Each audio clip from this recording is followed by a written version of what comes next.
بسم الله الرحمن الرحيم السلام عليكم ورحمة الله وبركاته وحان هنبليو يدعو كؤادا بشان بركيسان رمضان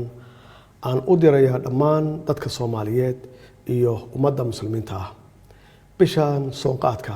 waa mid ka mid ah tiirarka islaamka oo ku suntan cibaadada toobada iscafinta sadaqada taakulaynta dadka danta yar iyo isku naxariisashada dhexdeena ah oo ka mid ah acmaasha ugu wanaagsan ee loogu dhawaado Alle walaalayaal sida aad la socotaan dalkeena waxa uu la tacaalayaa saameyntii abaaraha ee dhibaatada weyn ka soo gaartay kumanaan qoys oo reer guuraa ah gudaha dalkeena iyo caqabadaha dhaqaale ee caalamka ka jira saas awgeed waxaan idinka codsanayaa inaynu badino ducada iyo iscafinta inagoo Alle ka baryana inuu dalkeena iyo dadkeenaba barakeeyo sidoo kale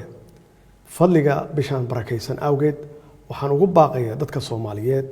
meel walba ay joogaan gudaha iyo dibadda in ay xoojiyaan caawimaadda iyo garab istaagga qoysaska danta yar gaar ahaan qoysaska u nugul culayska dhaqaale ee bishan waxaan kaloo ugu baaqayaa ganacsatada Soomaaliyeed inay u naxariistaan dadkooda oo ay doorkooda ka qaataan ka hortagga sicir bararka badeecadaha iyo adeegyada taas oo ah mas'uuliyad wadajir ah oo diinta iyo dhaqanka suuban ay nafarayaan hay'adaha amniga waxaan farayaa inay feejignaan dheeri ah u yeeshaan dhagarta iyo falalka guracan ee ay soo maleegayaan argagixisada al-shabaab shacabka Soomaaliyeed waxaan ugu baaqayaa inay la shaqeeyaan ciidamada qalabka sida qaybahooda kala duwan ee u taagan sugidda amniga dalka